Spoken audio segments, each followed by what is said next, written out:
This is an exercise series demonstrating stretching of the hip flexors.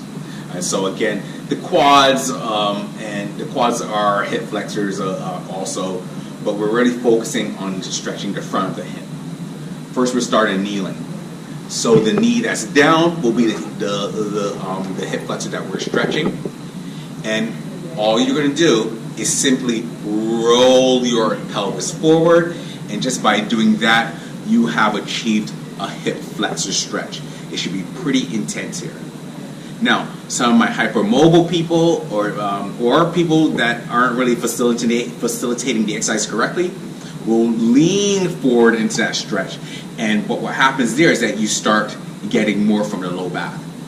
So there's not much into this. This is a small motion. You're basically taking your pelvis and rolling it forward, thrusting your pelvis forward, achieving a stretch in the front of that hip.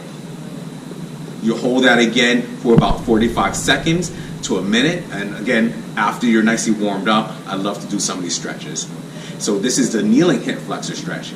Now, if you want to get a little more of the hip flexor and quad, you can also take, which I'm falling over, take that heel of that leg and bring it towards your butt, and you'll get even more stretch right there. This is pretty intense. It takes balance, and it also takes a little more flexibility. The last stretch I would like to go through with regards to hip flexor, increasing your hip flexor length, is when it's standing. For those that don't want to be on your knees, you can put your leg up on a chair or stool, and same thing. All you're doing is kind of rolling your hips forward, getting nice length of that hip flexor. It's not a calf stretch.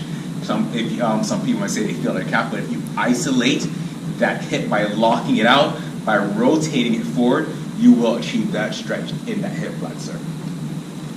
And so that's part of our hip flexor series of stretching. Thank you.